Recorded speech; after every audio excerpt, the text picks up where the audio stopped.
President-elect Donald Trump will be sworn in less than a fortnight from now. As president, some years ago, Trump was accused of being isolationist in his first term. In his second term, he seems to be pursuing what can be called an expansionist agenda. Just yesterday, he laid claim to Canada, Greenland, and the Panama Canal.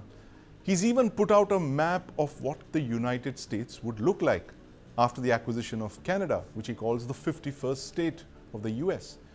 Why is President Trump doing this? Why is the United States increasingly beginning to look like the expanding states of America? Joining me to discuss this are Commodore Uday Bhaskar, Captain Naveen Singhal, and Pathikrit Pen. Gentlemen, welcome to the News9 Plus show. Commodore Bhaskar, these are unprecedented times. I cannot think of another time when an incoming US president signaled territorial conquest. Are we looking at some kind of a Monroe Doctrine on steroids under President Trump? I think, Sandeep, what we are witnessing in the run-up to January 20th can be described as the beginning of the Trump turbulence. Yes. There is malice, there is mischief, and more in terms of how I think President-elect Donald Trump has rattled the global system. Right.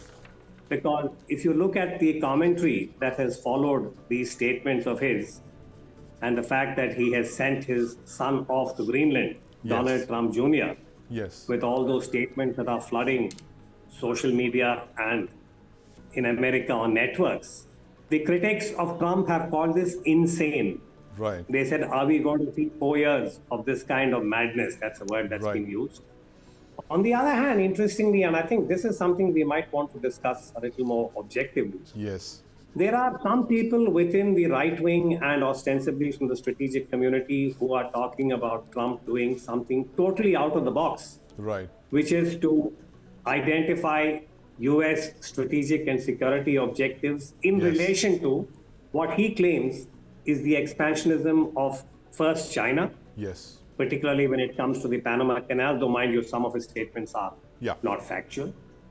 Or for that matter, Greenland, which has got a certain locus when we look at global warming and the possibility Yes. that there would be a different kind of shipping protocol, etc., etc. So what I'm trying to draw attention to is that there is a very interesting kind of dynamic within the United States, Yes. which is talking about the need for the president of the US to take stock of the Western Hemisphere and go back, as you rightly pointed out, to something that resembles the Monroe Doctrine Right. in the 21st century. But mind you, this is not binary. This is Donald Trump at his very best. Right. And there are all kinds of other issues. But for now, he has rattled the international system. And it'll be interesting to see what will be the response of capitals like Beijing Right. and Russia, which have long been accused by Washington Yes. of following an agenda that, as you rightly described, is totally expansionist and at one level insane.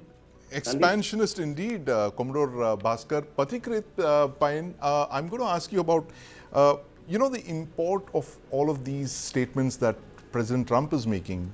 Trump has been regarded as a deal maker, and finally he settles for a deal.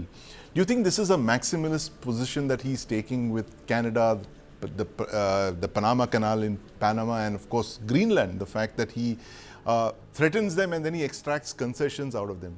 Do you believe that is the case, or is it something that he genuinely wants to expand the United States of America into multiple states beyond just the number 50?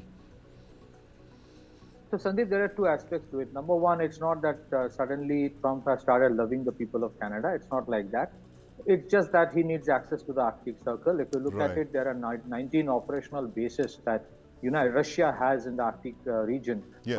And the sovereign rights next to that of Russia in the Arctic Circle is that of Canada. Yes, you may say Alaska is there, but it has a very limited presence in terms of access to that region. Yes. And of course, the other part is Greenland. So whether it's Greenland, whether it is Canada, it is purely for the sake of, number one, the Arctic region, which Yes. is considered to be a massive untapped repository of oil and gas. And that's why, Yes. Trump has always cared two hoots about these climate change issues. Right. So let me tell you the other thing. There's a method in this madness. I'll tell you the Right. reason. Number one, Canada has always been like the vassal state and the de facto 51st state of United States. Yes. If you actually stay in the southern states of provinces of Canada, from Alberta to British Columbia to Quebec, you can actually drive down to United States, work and come back. Yes. So the problem for the incoming Prime Minister of Canada, or even for Trudeau, and which is why he was avoiding it, that the next election of Canada can actually be in, say, probably in 2030, as electing the next president of United States as the 51st state. Reason is, if tomorrow Trump gives this offer to the white Canadians, or say Canadians, you tell me how many white Canadians predominantly will find it difficult to accept.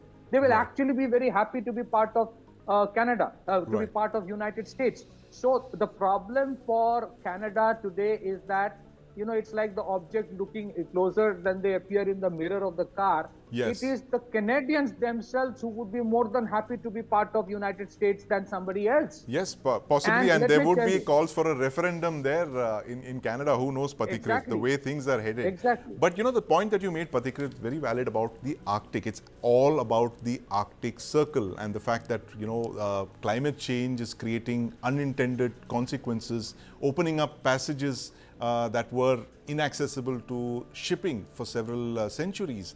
And, Captain Singhal joins us now. He's a shipping expert based in Singapore. Captain Singhal, we've been talking about the Arctic, the Northern Passage being opened up, and Russia taking a lead in capitalizing on the Northern Passage. Explain to us why you think there is a method in Donald Trump's madness, the fact that all of these are linked to actually shipping passages, whether it is the Panama Canal, whether it's Greenland, or it's finally Canada and the access it has to the Arctic Circle. Hi, Sandeep. Thanks for having me here. So the Arctic passage, there are two entrances from the Atlantic Ocean, and one is between the Greenland and Norway, so you can get into the Arctic from there. Then there's another between Greenland and the Baffin Islands, and that's in the Canada, so you can enter from there as well. So if you enter from there, then you can actually go right through across and exit from the entrance of the Pacific side. The Pacific side entrance is between the Russian and the Alaskan border. So what I think his claim on Greenland and the Iceland, because Iceland is very close to the second passage, which is between Greenland and Norway. So he's looking at that, and the other passage is Greenland. So I think he wants to sort of get a hold on this Arctic passage, which is hugging the Canadian coastline. Because the Russian side is being dominated by Russia, and they've been there for decades out there. So they've been flying ships. So for them, that passage is not new. So that's dominated by Russians. The pilot service out there, every ship passing through that. Because that's the passage is currently being used by merchant ships to go from, let's say, Far East to, the European side. Although that's not so frequent, you get something like 30, 40 transits a year. But the number of ships has been increasing. When you talk about the unique ships, so there have been about 1,700, approximately 1,700 new ships which have crossed till about 2023. And this is increasing. It's the last year, I think the percentage increase was over 37%. So this is happening, Captain Singhal, even as the ice flows start melting, you have icebergs shrinking, and that's opening up the passage to merchant shipping, and that's what's happening right now. No, not really. There are two things. Now, in the month of September is the best month for transiting that passage. So in the month of September, roughly about 50% or 60% of the entire traffic crosses the, this particular Arctic region. The remaining 40% is to the rest of the year. So they use icebreakers and there is to escort them, and because otherwise they can get stranded when there's a lot of ice out there. Ships can just get stranded. Also, the class of ships, the ships transiting the Arctic have to have a certain ice class, so they to transit that. So the transits are there. So you say something like 35, 40 transits a year, and of which merchant ships, which includes cruise vessels also. So that's the traffic moving right now, but it's likely to increase because it is increasing at about 30-40% each year. Because there's a lot of money saving out there. There's a lot of time saving when you go, particularly from Far East to Europe. It's a very significant amount of saving. Right. out there. You know, Something like it's like, 40% sailing. is what you were saying, that Yes, it saves around 40%. That's a huge saving, and that possibly indicates why he would want the US to have a competitive advantage when it comes there. But Commodore Uday Bhaskar, the fact that President-elect Trump also mentioned something about the Russia-Ukraine war, where he says he understood the grounds for why Russia invaded Ukraine. And he spoke about this theory of the eastward expansion of NATO, which is being cited by Russia as one of the casus bellis for the war in 2022. Do you see this as some kind of peace settlement in the offing with the Russian Federation, and also the fact that he's possibly trying to drive a wedge between the Russian Federation and China? Yeah, I think when he was Mr. Donald Trump and a candidate and on the campaign, he had made some what you might call as typically Trump-like statements that he would be able to solve the war in Ukraine in a very short span of time. Now, after he became president-elect, you could see that he has got around him a team of advisors, some of whom I think in a way subscribe to what you might call as the Mearsheimer argument. You may be familiar with Professor John Mearsheimer, who has been one of the voices in American academia, which has tried to project this case from Moscow's perspective, and that NATO, led by the United States, is actually guilty of breach of promise when NATO expanded eastwards and thereby raised the anxiety in Moscow. There's a whole argument and a narrative about that.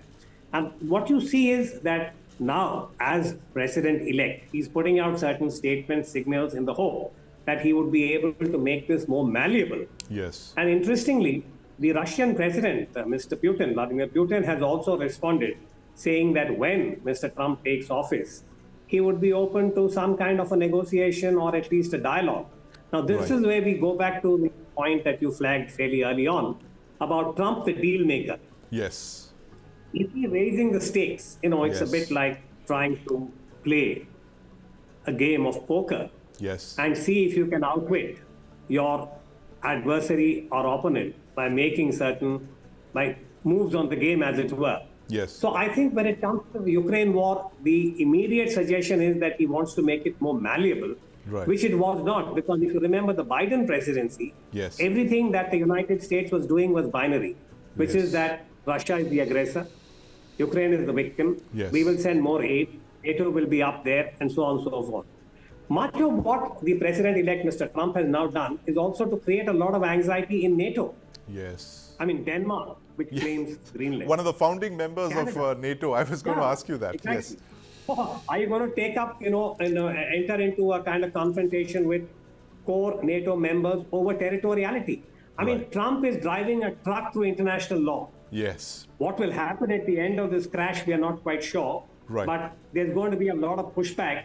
And I just want to add a quick line to that earlier statement. I don't think Canadians are going to be very happy about becoming part of the United States. I mean, I have my own views on that. Whatever little bit I've seen, there are many Canadians who are not enthused with the suggestion. They see Donald Trump as a bore, as a bully. But I think we'll see more of that as we go ahead. We'll see more of that as we go ahead, Commodore Uday Bhaskar.